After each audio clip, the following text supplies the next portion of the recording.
자, 이제 부동산 분류를 보겠습니다. 부동산 분류의 이제 18쪽에 국토의 계획 및 이용에 관한 법률상 분류가 있죠. 자, 보통은 이제 이 정도가 부동산 학계론에서 다루는 부분인데요.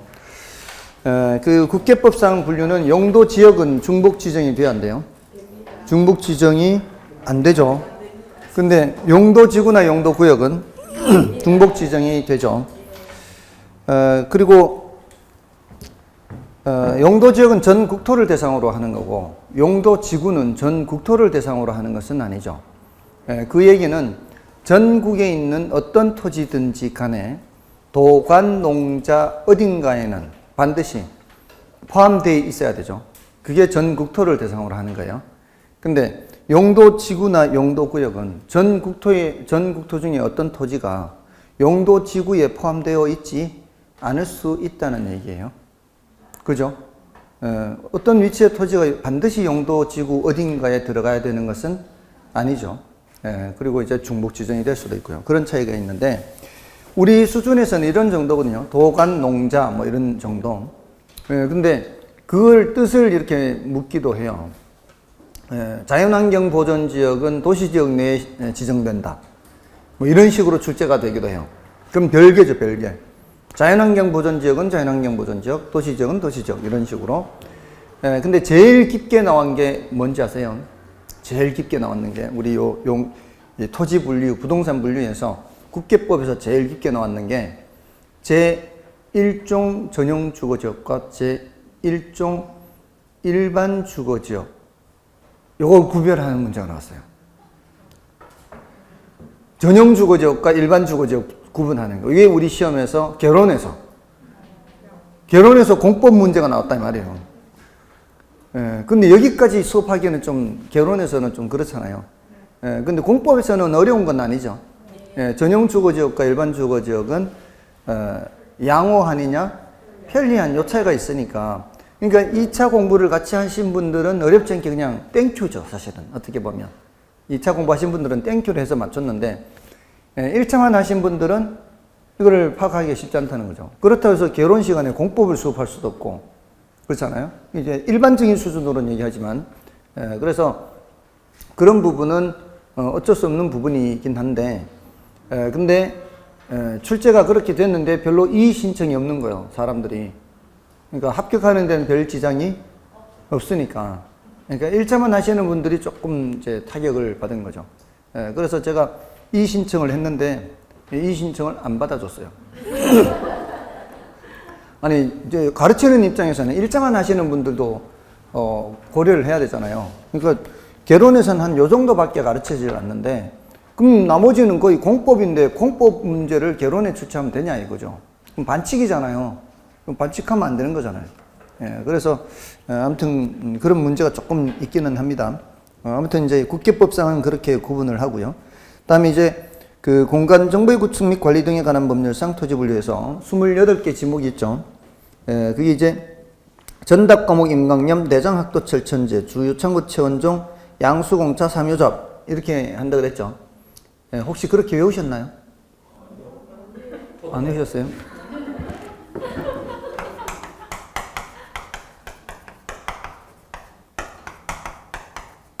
여기는 뭐 그렇게 외울 필요는 없습니다, 사실은. 이게 뭔지만 알면 되는 거죠.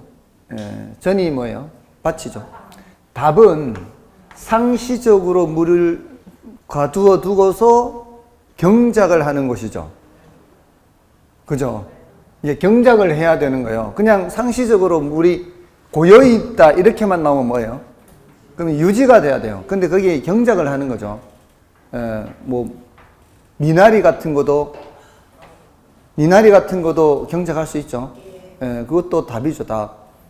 그게 이렇게 출제가 되는, 그런 식으로 구별하는 식으로 출제가 되는 거예요.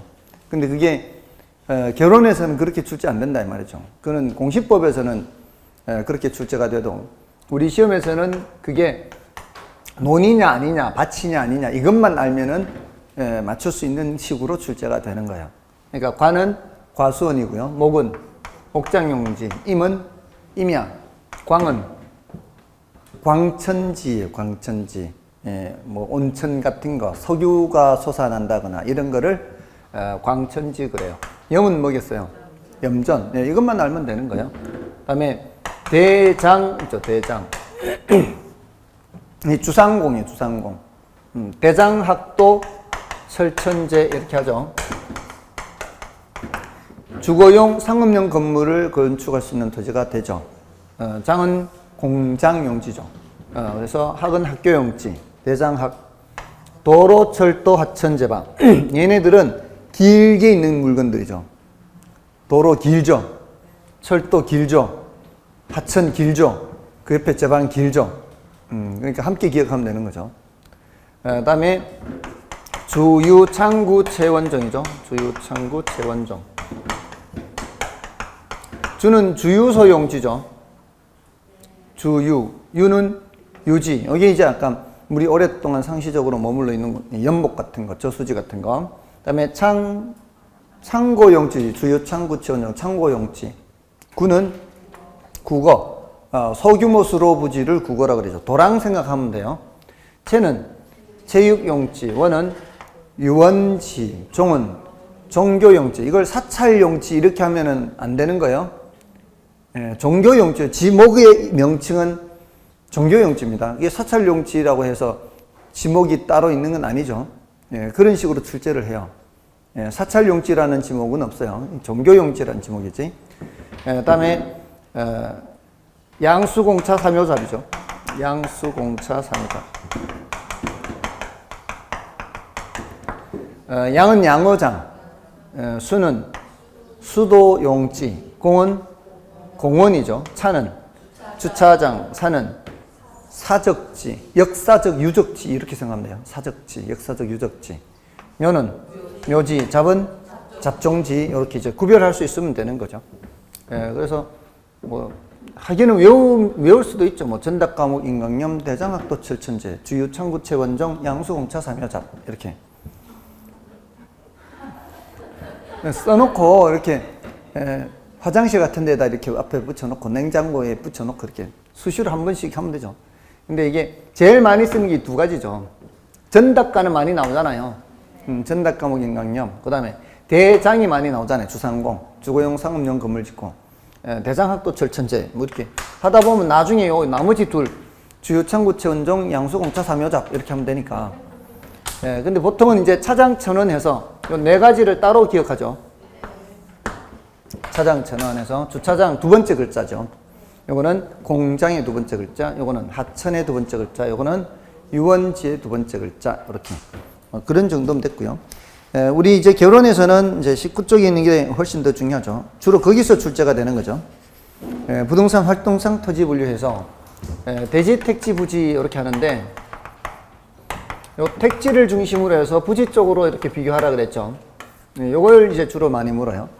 얘는 좀 질문하기가 조금 껄끄러운 부분이 있다 이 말이에요. 왜냐면은 조금 전에 지적법상 또는 뭐 공간정보의 구축 및 관리 등에 관한 법률상 대라고 할 때는 주거용 상업용 건물을 건축할 수 있죠.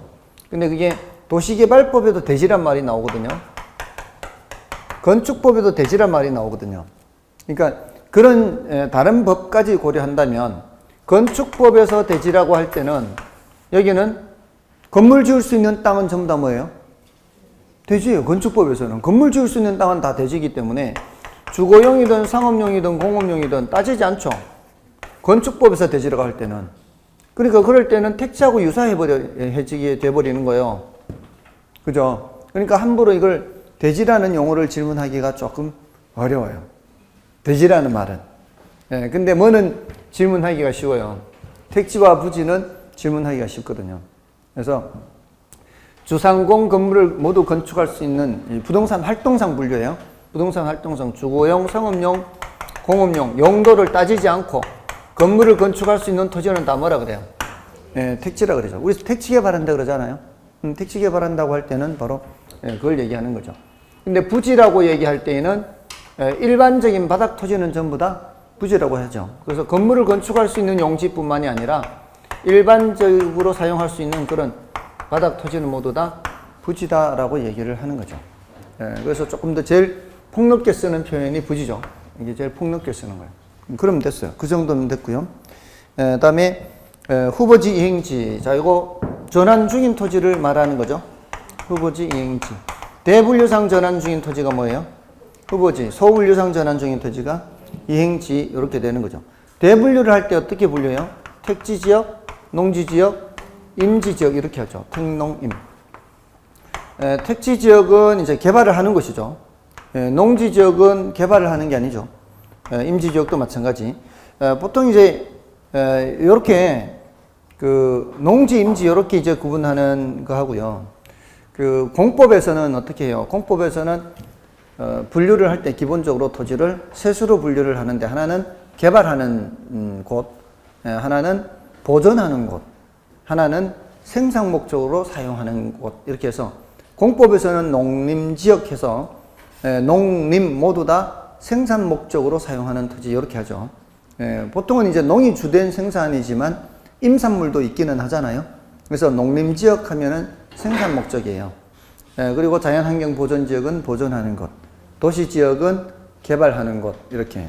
그래서 도관 농자 이렇게 하는 것도 기본적으로 셋으로 분류를 하는데 관리지역이 있는 것은 셋 중에 어느 쪽으로든 분류하기가 좀 애매한 거는 일단 뭐로 남겨놓고 관리지역으로 남겨놓고 먼저 개발하는 도시지역, 농림지역, 자연환경 보존지역 했잖아요. 그러니까 관리지역을 다시 어떻게 분류해요? 애매한 것을 일단 관리지역으로 한 후에도 관리지역 중에서도 보존하는 곳, 보존관리지역, 생산하는 곳, 생산관리지역, 앞으로 개발 여지가 있으면 계획관리요, 계획. 계획이라는 게 뭔 계획이에요? 개발 계획이에요, 개발. 개발할 여지가 있을 때는 계획관리 이렇게 하잖아요. 또 도시지역이라고 해서 전부 다 주상공 하는 게 아니잖아요. 전부 다 주상공 하는 게 아니고 도시지역 안에서도 녹지공간이 있어야 되잖아요. 그러니까 녹지지역이라는 게 있잖아요. 그 녹지지역을 다시 어떻게 해요? 보존녹지, 보존하는 것, 생산녹지, 생산하는 것도 자연녹지, 앞으로 개발 여지가 있으면 자연녹지. 항상 이 토지를 셋으로 보는 거지 않습니까? 근데 여기 이제 개론에서 말할 때는 택농임 이렇게 할 때는 여기가 이제 생산하는 것이고 여기가 이제 보존과 관련되는 그런 곳이다 이렇게 보면 되는 거죠. 자, 아무튼 요거는 임지지역은 사람의 손길이 닿지 않은 곳이다 이렇게 보면 되는 거고요. 농지지역은 개간을 한 거죠. 사람의 손길이 닿은 상태고 사람의 손길이 닿아도 택지지역은 아예 택지 조성을 해버리는 거니까 개발이 돼버리는 거죠. 그래서 이 대분류상 전환 중인 토지는 뭐라고 하고 후보지. 같은 범위 내에서 어차피 건물 지어져 있던 땅에서 건물 지은 땅으로 바뀌는 거 이렇게 건물 지어진 상태에서 건물 지어진 다른 건물이 지어지는 거 이런 게 다 이행지죠. 근데 농지도 마찬가지. 농사 짓던 땅이 농사 짓는 땅으로 바뀌는 건 뭐예요? 이행지요. 농사 짓던 땅이 농사 짓는 땅으로 바뀌는 건 다 이행지요. 근데 농사 짓는 땅이 이제 개발되어서 이렇게 가버리면 뭐가 되는 거예요? 후보지가 되는 거죠. 범위를 벗어나면 뭐다? 후보지. 범위 내에서 전환 중이면 이행지. 근데 이제 표현을 이렇게 한다는 거죠. 그러니까 이 개념은 알아도 표현에 따라 이제 또 많이 틀리잖아요. 그러니까 용도지역 상호간 이렇게 하면은 용도지역 상호간 전환 중이다 이렇게 하면 뭐예요? 이렇게 말할 때는 요거는 후보지예요, 후보지. 근데 여기 용도지역 내에서 상호간 전환 중이다 이러면은 이행지가 되는 거죠. 이제 위는 후보지고 아래는 이행지 이렇게 된다는 거죠. 이렇게 표현상의 문제 표현. 그래서 이런 표현들을 잘 기억을 해 두셔야 되겠죠. 그래야 틀리지 않게 되겠죠. 또는 세분된 용도지역 내에서 용도지역에 세분된 용도 전환이면은 이행지가 되는 거예요. 세분된 용도지역 내에서 그렇게 하면 이행지가 되는 겁니다. 자, 그렇게 이제 구별을 하시면 되고요. 다음에 이제 필지 획지죠. 자, 이 필지 획지도 이제 자주 나와요. 이렇게 대칭적으로 비교하는 게 많이 나오는 편이에요. 후보지, 이행지, 필지, 획지 이렇게. 왜냐하면 질문하기가 쉽잖아요. 필지 해놓고는 설명은 이쪽 설명하는 거죠. 획지 해놓고 설명은 반대쪽 설명을 하는 거예요. 그렇게 틀린 지문을 만드는 거예요. 그래서 필지는 법적 개념이죠. 획지는 경제적 개념이고요. 이 필지는 법적인 측면은 주로 무슨 측면 본다 그랬어요? 권리 본다 그랬죠. 권리. 요거는 가치나 가격을 본다 그랬죠. 맞나요? 그래서 그걸 늘 생각하면 돼요. 법 경기할 때. 권리 측면 본다는 이제 소유권의 범위와 한계를 표시하는 거예요. 소유권의 범위와 한계를 표시해요. 요거는 같은 가격 수준의 일단의 토지예요. 가격 얘기한다 이 말이에요. 같은 가격 수준의 일단의 토지. 이게 이제 이렇게 가격을 표시하는 거죠. 같은 가격을 표시하는 거고, 이거는 이제 권리를 표시하는 거고, 이렇게 되는 거죠. 그리고 이 필지 개념은 이 등록의 단위라 그러죠. 등기부에 등기하거나 토지대장에 등록할 때 단위다 이렇게 얘기하는데, 이거는 부동산 활동의 단위다 그러죠. 부동산 활동. 예를 들어 개발할 때, 이런 건물 개발할 때 어떻게 해요? 하나로 개발하잖아요. 근데 밑에 땅은 여러 개의 필지가 있을 수 있죠. 여러 개의 필지가 몇 개의 획지로 개발이 되는 거예요? 하나의 획지로 개발이 되는 거죠. 근데 필지는 여러 개의 필지가 되는 거죠. 그래서 여러 개의 필지가 몇 개의 획지가 될 수 있어요?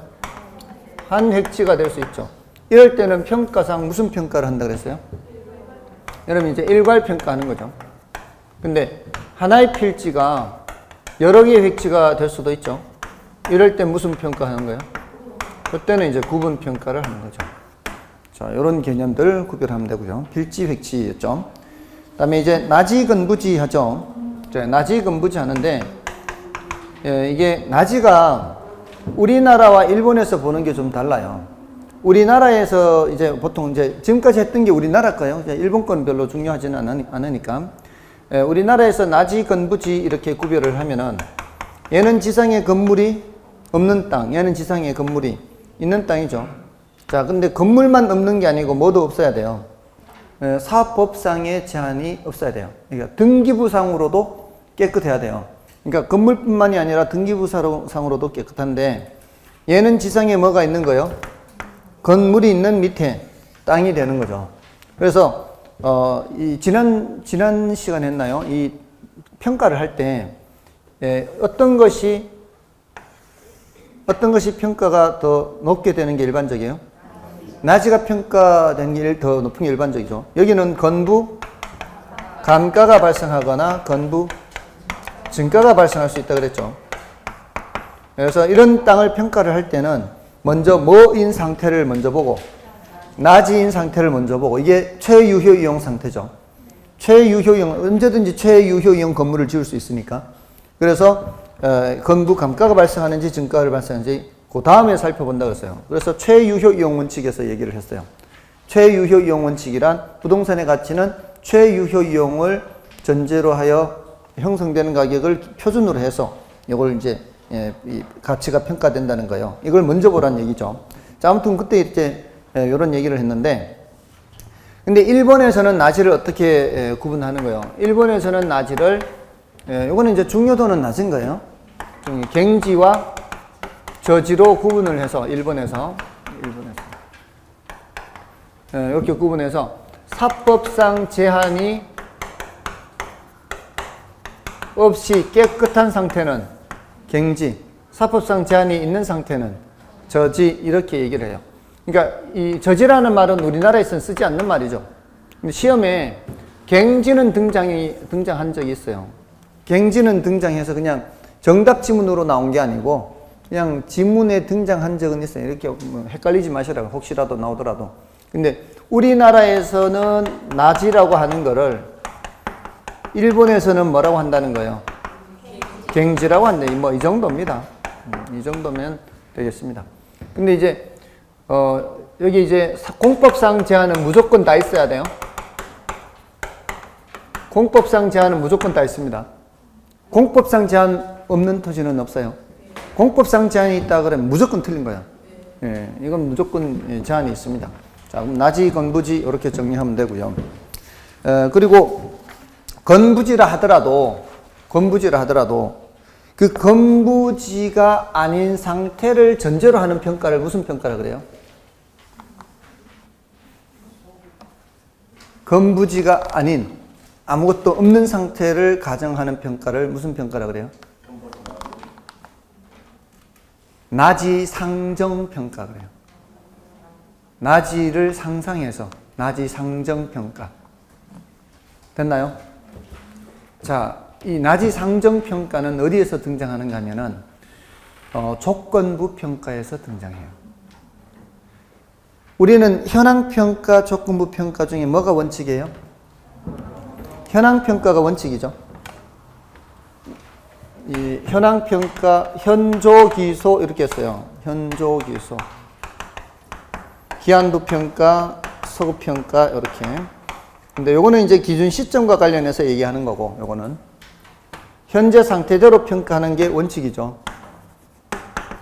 요게 예외고, 요게 건부지 평가가 대표적이라고요. 여기는 나지 상정 평가라고요. 조금 전에 이 건부지를 건부 감가 또는 건부 증가를 고려한다는 것은 지상에 뭐가 있기 때문에요. 건물이 있기 때문에 이런 건부 감가, 건부 증가죠. 그러니까 건부지 평가는 현재 상태대로 평가하는 거잖아요. 지금 건물이 있는 상태를 봐서. 맞나요? 그러니까 무슨 평가? 현황 평가요. 근데 지금 상태가 이런데도 불구하고 없는 것처럼 하는 평가가 무슨 평가? 나지상정 평가. 이게 무슨 평가요? 조건부 평가지. 지금은 건부지인데 뭐라고 생각해야 되니까 나지라고 생각하니까 이게 조건부 평가다 이 말이에요. 근데 이게 표준지 공시지가 평가가 이렇다 그랬다고요. 표준지 공시지가는 지난주에 했죠. 표준지 공시지가는 1월 1일자 매년 1월 1일자 가격을 산정해서 공시를 한다고요.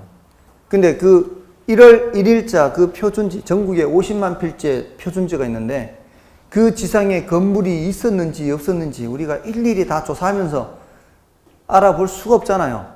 그러니까 표준지 공시지가를 공시할 때 전부 다 지상에 아무것도 없는 것이라고 생각하고서 공시를 해야 된다고요. 그래야 사람들이, 보는 사람들이 다 아무것도 없는 상태에서 표준지 공시지가가 이 정도구나 이렇게 생각한단 말이에요. 뭔 뜻인지 아시겠어요? 표준지 공시지가는 무슨 평가다? 나지상정 평가다 이 말이에요. 주택도 마찬가지. 주택도 우리 주택 가격 공시하잖아요. 4월 30일 날 공시했겠네.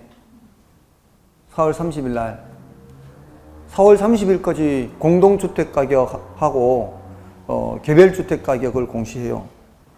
그러니까 며칠 안 됐네. 공시를 하는데 예를 들어 내 주택 가격을 이제 공시를 한단 말이에요. 공시를 하면은 내 주택에 지금 저당이 설정돼 있어. 또는 전세권이 설정돼 있어. 자, 이런 경우에 전세권이 설정돼 있는 상태인데도 불구하고 전세권이 설정돼 있지 않다라고 해서 공시를 하면서 이 주택 가격이 얼마다라고 해야 될 거 아니에요. 뭔지 이제 아시겠죠? 무슨 제한이 있으면은 제한이 있는 만큼 가격이 달라질 거 아니에요. 근데 거기 세금 매기고 뭐 이런 목적으로 쓰려고 하는데 거기에 그런 제한이 있는 거를 다 일일이 등기부 살펴봐가면서 1월 1일자에 얘가 등기부에 전세권 설정돼 있네. 이렇게 누가 평가하겠어요? 뭔지 아시겠어요? 전부 다 부동산 가격 공시제도 지난주에 했던 8가지 부동산 가격 공시는 전부 다 조건부 평가다, 현황 평가다. 전부 다 조건부 평가, 조건부. 주택에 저당이 설정되어 있어도 저당이 설정되어 있지 않은 것처럼 토지에 저당이 설정되어 있어도 저당이 설정되어 있지 않은 것처럼 전부 다 무슨 평가라고요? 조건부 평가예요, 조건부 평가. 아시겠어요? 조건부 평가. 원칙이에요, 원칙. 이 부동산 가격 공시제도는 그래요. 부동산 가격 공시제도에서는 조건부 평가가 원칙이에요. 아시겠죠? 그리고 부동산 가격 공시제도에서 공시하는 게 시장 가치예요, 적정 가격이에요?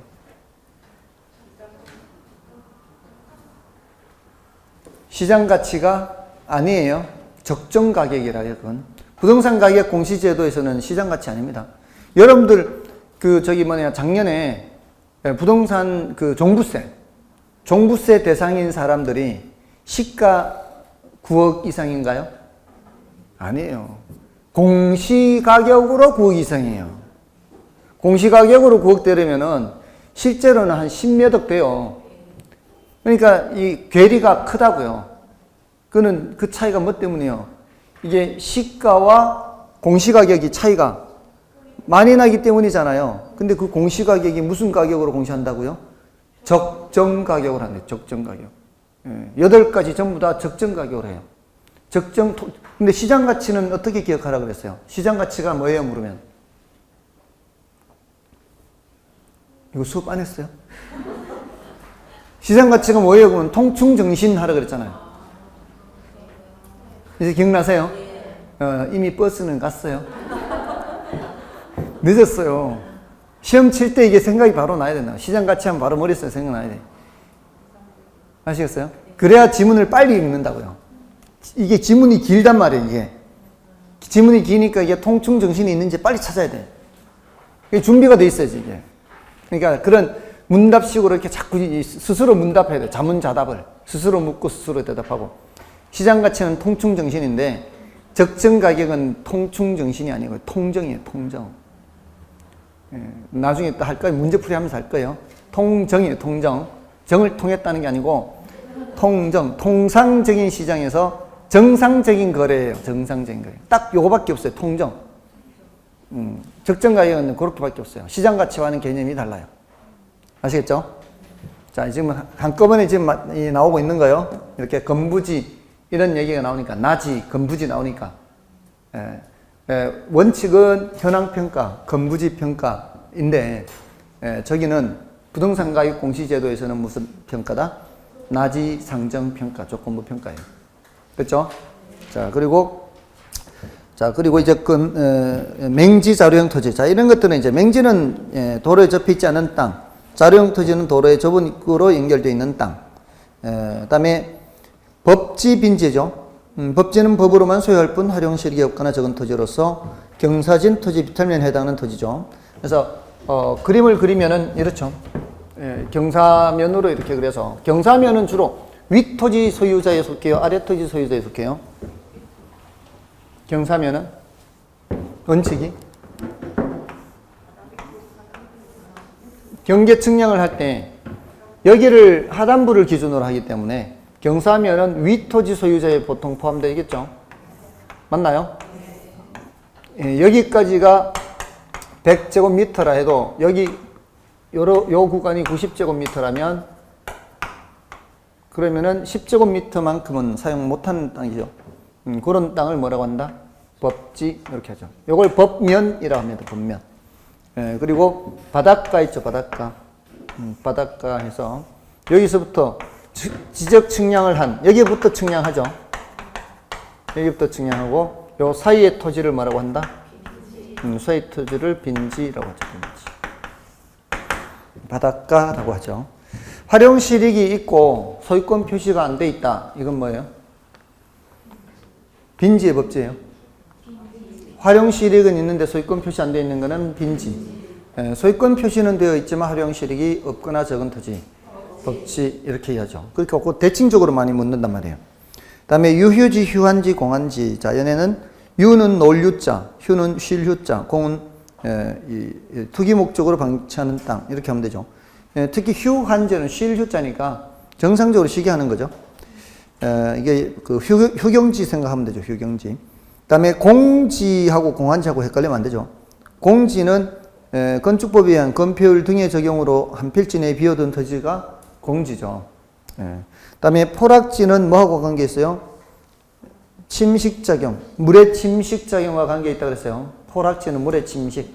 그러니까 침식하면은 이제 쓸려 나가면서 물 밑으로 잠기게 되거나 또는 하천으로 변하거나 이렇게 되는 게 뭐다? 포락지. 선하지, 고압선 아래 토지, 소지, 자연 그대로의 토지. 이 정도면 되겠습니다. 다음에 이제 주택의 분류에서는 단독주택, 공동주택 이렇게 이제 구분하는데 여기서는 이제 요렇게 이제 구분을 좀 할 필요가 있죠. 여러분들이 나중에 실무를 어차피 해야 되기 때문에 하신다면은 이걸 구별해야죠. 말 그대로 이제 단독주택하고 다중주택하고 다가구 주택이 있죠. 그리고 이제 공간이 있기는 하지만 얘는 이제 별도로 생각하면 되고 여기 이제 다세대가 있고 여기가 연립이 있고 그다음에 아파트 이렇게 있죠. 여기서 이쪽으로 가면서 이렇게 점점 규모가 커진다 그랬죠. 근데 여기는 규모가 같은 거죠, 이게. 다가구와 다세대는 규모가 같아요. 규모가 같다는 얘기는 이제 660제곱미터 이하라는 점에서 같은 거죠. 660제곱미터 이하라는 점에서. 근데 층수는 다르죠. 이쪽은 3층까지죠. 이쪽은 4층부터죠. 4층부터. 4계층. 여기도 4계층인데, 주택으로 사용되는 부분이 4계층이죠. 여기 4계층. 여기는 5계층, 이렇게. 그리고 여기는 660제곱미터 초과죠. 그냥 여기서는 5계층, 이렇게. 여기서는 660제곱미터 이하, 330제곱미터 이하, 이렇게 되죠. 범위가, 규모가 점점 작아지니까. 그리고 다중과 다가구의 차이는 뭐다? 이건 취사가 가능하냐, 그렇지 않냐, 요 차이라 그랬죠. 다가구는 취사가 가능하고요. 이거는 취사가 안 되죠. 근데 그게 표현상 어떻게 돼요? 독립주거가 가능하느냐, 그렇지. 이렇게 나온단 말이에요. 독립주거가 가능한 거는 취사가 가능하다는 얘기고, 독립주거가 안 된다는 거는 취사가 안 된다, 이렇게 되는 거죠. 맞나요? 자, 그런 식으로 기억을 하는 거예요. 취사가 된다, 안 된다, 요 표현과 시험에는 독립주거가 가능하냐, 그렇지 않냐, 이런 식으로 나올 수도 있단 말이에요. 그러니까 우리가 알고 있는 거하고 문장으로 표현될 때하고 이걸 매치를 시켜야 될 거 아니에요. 여러분들 거의 대부분 다 들은 거예요, 수업 시간에. 수업 시간에 들었는데 표현상 어떻게 되는지를 알아야 이게 이제 매치를 시켜서 이게 실력으로 나오는 거죠, 점수로. 머릿속에 알고 있는 거와 점수로 나오는 거하고 차이가 나면 이게 억울한 거죠. 그렇잖아요. 그러니까 우리 운동 그 경기를 할 때도 제 실력을 발휘 못해서 그 날짜 이렇게 실력이 더 못한 선수한테 진다면 억울할 거 아니에요. 제 실력을 다 제 컨디션을 끌어올려서 점수로 나와야 되는 거죠. 지금 다들 들어보신 거죠, 지금? 근데 그게 시험 치면 왜 점수가 안 나오냐, 이 말이에요. 시험 치면 점수가 다 와야 돼요. 다 합격해야 돼. 평소에 이 문답하는 거 보면 다 합격해야 돼. 그건 제 실력이 안 나오기 때문인 거죠. 그러니까 또 얼기도 하고 막 그래요. 근데 꼭 보면 그런 사람들, 학생도 그런 학생 있잖아요. 열심히 공부했는데 하필 그날 막 배탈 나고, 그날 따라 컨디션 안 좋고 이런 학생들이 있거든. 학생들도. 근데 그게 운명인 걸 어떻게 해요? 할 수 없지. 어떻게 보면. 그러니까 가능한 한 그런 요소를 줄여야 돼요. 그래서 운칠기삼이라고 그래요. 운칠기삼. 운이 70%, 실력이 30% 이렇게 얘기를 해요. 근데 그게 실력이 없는데 운으로 합격한다는 뜻이 아니에요. 실력은 있어야 돼, 기본으로. 그러니까 공부는 60점 근처에는 와 있어야 된다, 이 말이에요. 공부를 해서 60점 근처에는 와 있는데, 근데 안 되는 사람들이 운이 모자라서 안 된다, 이 뜻이에요. 실력이 안 되는데 운으로 되는 사람 없어요. 그런 사람은 없습니다. 실력이 안 되는데 운으로 되는 사람은 없어요. 근데 실력이 되는데 운으로 안 되는 사람이 많은 거죠. 그러니까 그런 데 속하면 안 된다, 이 말이죠. 자, 아무튼 그렇고요. 다음에 아주 중요한 차이가 있죠. 여기 기숙사도 있긴 한데 아주 중요한 차이가, 이건 등기부 뗄 때 어떻게 해요? 얘는 구분소유죠, 구분소유. 이쪽은 구분소유가 안 되죠. 그 소리는 그 대법원 사이트 등기부 뗄 때 얘는 어디로 가서 떼야 돼요? 토지 플러스 건물로 가야 돼요. 토지 플러스 건물. 이는 집합 건물로 가야 된다고요. 이거 숙제도 냈었는데 떼보라고, 등기. 숙제를 안 했다는 뜻이죠, 지금 이게. 기억이 안 난다는 얘기는. 직접 해보면 훨씬 더 기억이 나요, 이게. 직접 안 해보니까 안 되는 거죠. 이게 말로만 들어서 안 된다, 이 말이죠. 백문이 불여 일견이고요. 예? 말로 듣는 것보다 내가 직접 보는 게 백견이 불여 일행입니다.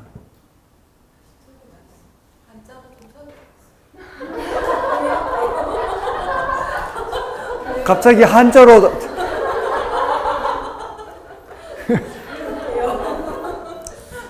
쓸 수 있을란가? 갑자기 하라니까. 백문이 들을 문자니까 이렇게 해야 되죠. 백문이 불여 일견.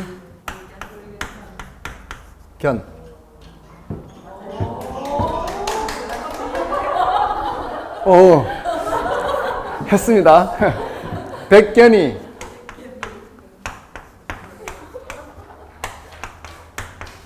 불여, 일행이다. 직접 해봐야 된다. 이건 제가 만든 말이에요. 직접 해봐야 돼요. 아무리 100번 보는 것보다 직접 한번 해봐야 된다는 거예요. 좀 쓰네. 아무튼 자, 이제 부동산 특성으로 가서 보시고요. 그 특성은 누누이 말씀드렸듯이 일단 종류는 알아두시고요. 부동산 특성은 자연적 특성하고 인문적 특성 이렇게 있죠.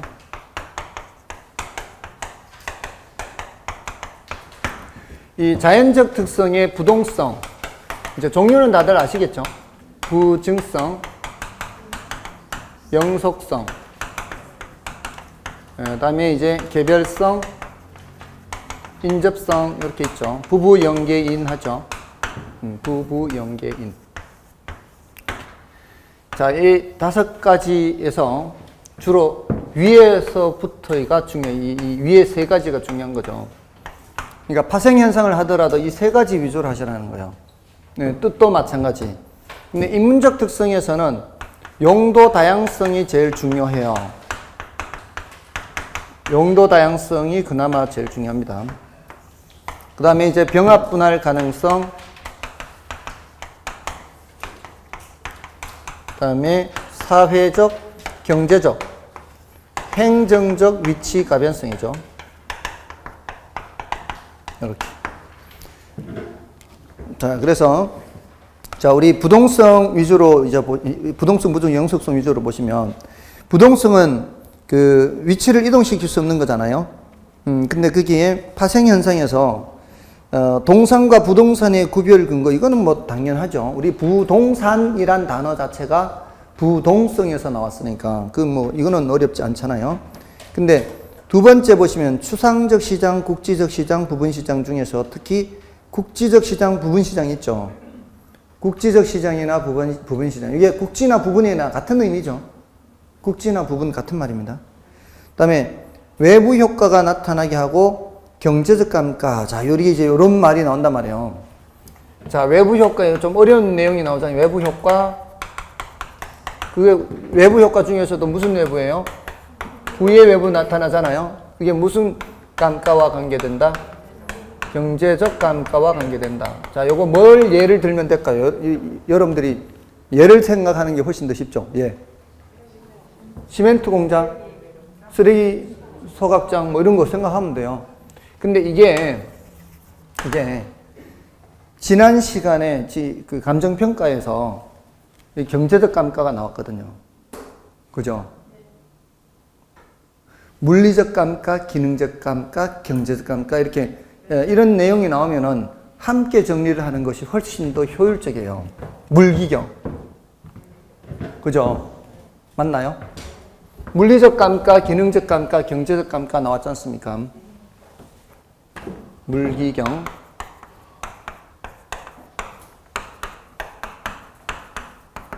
자, 물리적 감가나 기능적 감가는 부동산의 내부 요인에 의한 감가예요. 경제적 감가는 외부 요인에 의한 감가. 지금 외부 효과, 외부 이런 말 나오잖아요. 외부 요인에 의한 감가예요. 근데 이 경제적 감가는 지금 저런 이 부의 외부 효과 이런 것도 있고요. 그것만 있는 건 아니라 그랬어요. 인근 지역이 쇠퇴해요. 그 지역이 쇠퇴해요. 그 지역이 쇠퇴하면은 부동산 가격은 가치가 하락할 수밖에 없죠. 저희 할아버지가 돌아가시기 전에 한 10년 전쯤에 저희 집에 오셔서 사시다가 돌아가셨는데, 그전에는 저기 탄광 지역에서 장사를 하셨어요. 평생을, 일생을 장사를 하셨는데, 한때는 장사가 잘 됐어요. 그 탄광촌이 막 한창 장사가 잘 될 때는. 그랬는데, 저희 집에 오실 때 82세였었거든요. 그때까지 혼자 그렇게 장사를 하시면서 사셨어요. 저는 할머니 얼굴을 본 적도 없어요. 그러니까 일찍 돌아가셨어요. 그리고 여자친구도 없는데 그동안에 번 돈을 한 푼도 가지고 오지 못했어요. 거기에 탄광촌이 폐광되는데 사람들 다 집 팔고 나갈 때 그걸 샀어요.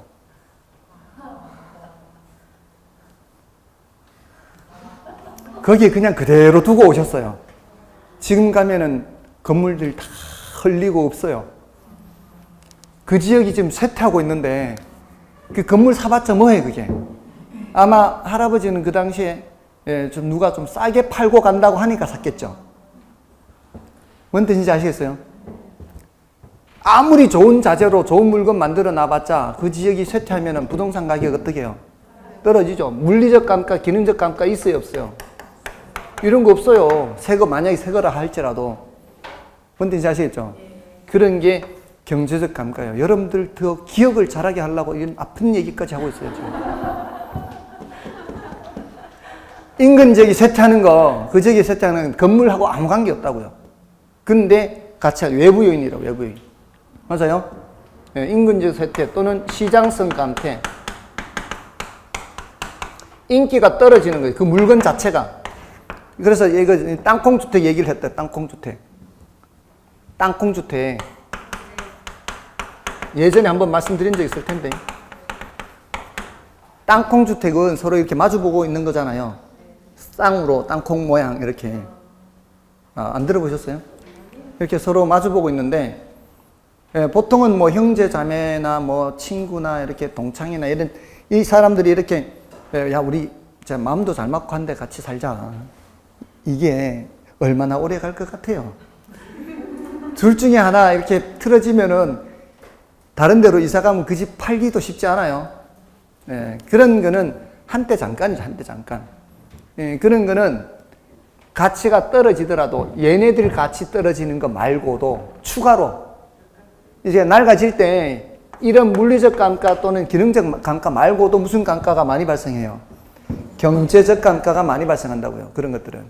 뭔 뜻인지 아시겠어요? 시장에서 인기가 떨어지면은 보통의 물건들은 1년 지날 때 어느 정도 이제 물리적 감가 어느 정도 발생한다고 친다면 얘네들은 그것보다도 훨씬 더 가치 하락이 손실폭이 크다고요. 됐나요? 그런 걸 무슨 감가라 그래요? 다 이 경제적 감가, 시장성 감퇴에 대한 경제적 감가 이렇게 표현을 해요. 또는 인근 환경과 부적합해요.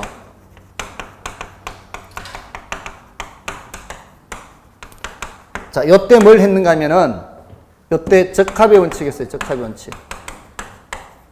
가격 원칙에 달동 내 고급별로 했다고요. 됐나요? 이런 것들은 다 부동산 내부 요인이 아니다 이 말이에요. 외부 요인이에요. 됐습니까? 이런 게 다 외부 요인에 의한 감가는 부동성 때문이에요. 부동성. 다른 데로 갈 수가 없잖아요. 할아버지가 오실 때 그 집 들고 온 거 아니잖아요. 부동성 때문에 부동성. 외부 요인에 의한 감가는 다 뭐 때문이다? 부동성. 무슨 감가? 경제적 감가. 외부 요인에 의한 감가는 다 무슨 감가? 경제적 감가. 됐어요? 그런 식으로. 자, 이렇게 따로 하지 마시고 그냥 이렇게 할 때만 하면 되고요. 다음에 이제 세 번째 줄에 임장활동 이런 말 있죠. 현장을 찾아가는 활동. 부동산이 고정되어 있으니까 내가 찾아가는 수밖에 없잖아요. 부동산이 고정되어 있으니까 내가 찾아가야 되는 거냐. 내가 찾아간다는 게 뭐예요? 임장. 현장 찾아가는 거. 다음에 그게 이제 임장활동이 곧 정보활동이니까 임장활동, 정보활동 함께 생각하면 되고요. 다음에 규제가 용이 이렇게 돼 있죠. 규제가 용이 요 말은 보통 이 노자토 생산 요소 한번 생각해 보세요. 노자토. 노동, 자본, 토지. 노동이나 자본은 규제를 하면은요. 다른 데로 도망을 갈 수가 있어요. 이동이 가능하기 때문에. 자본에 대해서 규제하잖아요. 예를 들어 자본에 대한 그 배당 소득이라든가 뭐 이자 소득이라든가 이런 데 대한 세금을 많이 매기면 어떻게 될까요? 자본이 외국으로 도망을 가요. 자본이 유출된다고요. 외국으로. 근데 토지에 대해서는 세금을 많이 매겨봤자 외국으로 도망을 못 가겠죠. 예, 그러니까 규제하기가 제일 용이해요. 노동자본 이런 것들은 규제가 쉬워요. 예, 근데 규제를 해버리면은, 규제가 어려워요. 규제를 해버리면은, 다른 데로 도망을 가버리니까. 만약에 소득세 같은 거, 근로소득세 같은 거 많이 매겨버리면, 유능한 이 기술을 갖고 있는 사람들이 외국으로 가버리죠. 또 외국에 공부한 사람들이 국내로 들어와요, 안 들어와요? 안 들어와요. 그런 부분이 있어요. 다른 생산 요소는 규제하기가 조금 어려울 수 있어요. 도망을 가버리기 때문에. 근데 부동산은 그렇지 않기 때문에 규제가 용이해요. 규제가 용이해. 이렇게. 다음에 그 밑에 뭐 견본 거래가 불가능하다. 뭐 이렇게. 예, 견본 거래가 뭐예요? 야, 샘플 좀 가져와 봐라. 이렇게 하죠. 근데 뭐 샘플 어떻게 가져와? 그 물건이 저기 있는데 직접 가야 되는데. 맞잖아요. 물건이 있는 데를 가야 되지 무슨 샘플을 가져와요. 그 다음에 중개업 제도화의 근거라든가 사회 불안 심리에 따라 소유욕이 급락할 수 있다. 이게 뭔 소린가 하면은 난리가 났다고 해보세요. 난리 났으면 부동산 짊어지고 도망갈 수 없죠. 금붙이는 짊어지고 도망갈 수 있죠. 그러니까 난리가 나면은 얼른 뭐로 바꿀 생각들을 한단 말이에요. 금으로 바꾸는 거죠. 지금도 금값 많이 올라갔죠. 근데 알면서도 못 샀어요. 돈이 있어야 사지. 늘 그때 되면 나도 돈이 없어. 살라 그러면. 지역 분석의 필요 근거되는 이 지역 분석은 여기서도 나오고요. 여기서도 나오고 여기서도 나오죠. 이게 여기 공통으로 나타나는 얘기가요. 여기 외부 효과. 인접성이 여기서도 나오죠. 왜냐면은 쓰레기 수확장 생긴다 뭐 이런 게 멀리까지 영향 미치는 거 아니죠. 멀리까지 영향 미치는 거 아니에요. 그래서 외부 효과 또 지역 분석, 경제적 감가도 마찬가지죠. 경제적 감가,